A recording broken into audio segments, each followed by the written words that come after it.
Thank you very much. Dear leaders, your excellencies, today I want to tell you about a day that has already passed and a day that must never come. On the night of March 4th, 2022, I received one of the most terrifying reports since the beginning of a full-scale Russian invasion against Ukraine. The report was about Russian tanks firing directly at the buildings of our Ukrainian nuclear power plant, the Zaporizhzhia nuclear power plant, the largest one in Europe, 6 nuclear reactors. The Russian army stormed this facility just as brutally as any other during this war, without thinking about the consequences, possibly disastrous. This was one of the most horrifying moments of the war, when no one could know how Russian strikes on the nuclear facility would end, and everyone in Ukraine was reminded of what Chernobyl means. Now, the Zaporizhzhia nuclear power plant remains occupied by Russian forces, unfortunately, and it's at risk of a nuclear incident. This is the major source of radiation danger in Europe, possibly in the world. That's why in the peace formula I presented, the first point is about nuclear safety. In Ukraine, we know exactly what we are dealing with. And I want to thank you, the General Assembly members, for adopting a resolution in July this year on the safety of nuclear facilities in Ukraine. Most in the world understand what's at stake. The General Assembly demanded that Russia return control of the Zaporizhzhia nuclear power plant to Ukraine. Only then real nuclear security will return to Europe and the world. And now about the day that must never come. Since Russia can't defeat our people's resistance on the battlefield, Putin is looking for other ways to break the Ukrainian spirit. One of his methods is targeting our energy infrastructure. And these are deliberate Russian attacks on our power plants and the entire energy grid. As of today, Russia has destroyed all our thermal power plants and a large part of our hydroelectric capacity. This is how Putin is preparing for winter, hoping to torment millions of Ukrainians, ordinary families, women, children, ordinary towns, ordinary villages.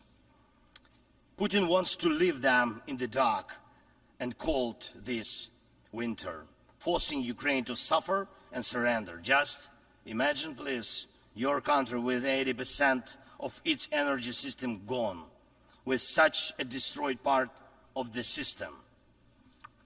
What kind of life would that be? Recently, I received yet another alarming report from our intelligence. Now Putin does seem to be planning attacks on our nuclear power plants and the infrastructure, aiming to disconnect the plants from the power grid. With the help of satellites, by the way, ladies and gentlemen, satellites of other countries. Russia is getting images and detailed information about the infrastructure of our nuclear power plants. But what does this really threaten? Any missile or drone strike, any critical incident in the energy system could lead to a nuclear disaster. A day like that must never come. And Moscow needs to understand this, and this depends in part on your determination to put pressure on the aggressor. These are nuclear power plants. They must be safe. Ladies and gentlemen, 2 years ago, in the fall of 2022, I proposed a comprehensive strategy to end the war and to ensure security, and I presented the peace formula at a highly inclusive political platform for world leaders, the G20 summit in Indonesia. representing billions of citizens from all parts of the globe. And it's important for us that all these people can understand us, understand that Ukraine wants to end this war more than anyone in the world. War always poses a threat to many. You all see in the media and read in reports what is happening in Ukraine because of Russia's war. It's something many are imagining happening to themselves. And yes, the smoke from fires in war-torn cities can reach other countries. And if, God forbid, Russia causes a nuclear disaster at one of our nuclear power plants, radiation will not respect state borders. And unfortunately, various nations could feel the devastating effects. Many are concerned, but the deepest understanding of war is always found in the home it destroys. It's the Ukrainian people who feel the full pain of this war. It's Ukrainian children who are learning to distinguish the sounds of different types of artillery and drones because of Russia's war. It's our people who are forcefully separated by occupation because Putin decided he could do whatever he wants. It's our heroic soldiers who are giving their lives to defend our country from invaders trying to steal our land. That's why we say, rightfully so, there can be no just peace without Ukraine. And I thank every leader, every country that supports us in this, that understands us, that sees how Russia, a country more than 20 times larger than Ukraine in territory, still wants even more land, which is insane, and is seizing it day by day while wanting to destroy its neighbor. And Russia found very special bodies for that: North Korea and Iran, telling choice of friends. And now every neighbor of Russia in Europe and Central Asia feels that the war could come to them as well, and just think what kind of losses that would mean for the world. And I thank nearly 100 nations and international organizations that have supported the peace formula. It's truly a global community: Africa, Asia, Europe, Latin America, North America, the Pacific region, all united by the peace formula. And I am glad that the first peace summit was so reminding of the UN General Assembly. Everyone was equal. All nations that participated in the peace summit, large and small, no veto right, no blocking authority, those that have been independent for ages and those that have only recently gained independence, those that have gone through wars themselves, and those accustomed to peace. All were equal. That is what Russia hates the most and cannot control. That's why Russia says the peace formula doesn't suit it.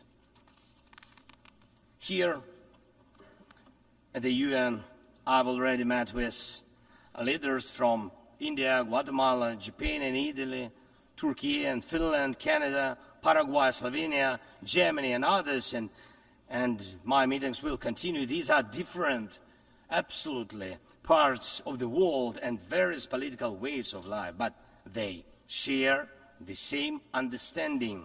Peace is needed, and it must be a real, just peace. Unfortunately, at the UN, it's impossible to truly and fairly resolve matters of war and peace because too much depends in the Security Council on the veto power.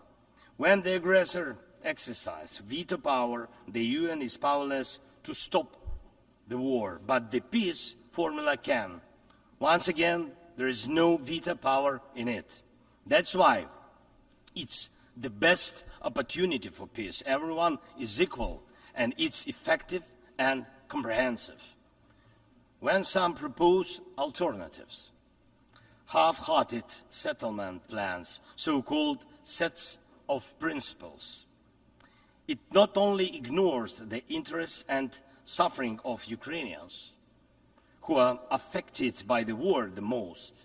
It not only ignores reality, but also gives Putin the political space to continue the war and pressure the world to bring more nations under control. Any parallel or alternative attempts to seek peace are, in fact, efforts to achieve a lull instead of an end to the war. As a global initiative, the peace formula has already existed for 2 years, and maybe somebody wants a Nobel Prize for their political biography for frozen truths instead of real peace, but the only prizes Putin will give you in return are more suffering and disasters. We must restore nuclear safety. Energy must stop being used as a weapon. We must ensure food security. We need to bring home all our captured soldiers and civilians forcibly deported to Russia. We must uphold the UN Charter and guarantee our right, Ukraine's right to territorial integrity and sovereignty, just as we do for any other nation. We need to withdraw the Russian occupiers, which will bring an end to the hostilities in Ukraine, and we must hold those responsible for war crimes accountable. We need to prevent ecocide and stop the destruction of nature caused by the war. And we must not allow a second or third phase of this Russian invasion. And we need to make it clear the war is over. This is the peace formula. What part of this could be unacceptable to anyone who upholds the UN Charter? If someone in the world seeks alternatives to any of these points or tries to ignore any of them, it likely means they themselves want to do a part of what Putin is doing. The point they ignore reveals the desire they're hiding. And when the Chinese-Brazilian duo tries to grow into a choir of voices, with someone in Europe, with someone in Africa saying something alternative to a full and just peace, the question arises, what is the true interest? Everyone must understand you will not boost your power at Ukraine's expense. And the world has already been through colonial wars and conspiracies of great powers at the expense of those who are smaller. Every country, including China, Brazil, European nations, African nations, Middle East, all understand why this must remain in the past. And Ukrainians will never accept why anyone in the world believes that such a brutal colonial past, which suits no one today, can be imposed on Ukraine now instead of a normal, peaceful life. I want peace for my people, real peace and just peace. And I'm asking for your support from all nations of the world. We do not divide the world. I ask the same of you, do not divide the world. Be united nations. And that will bring us peace. Thank you. Slava Ukraini. On behalf of the Assembly, I wish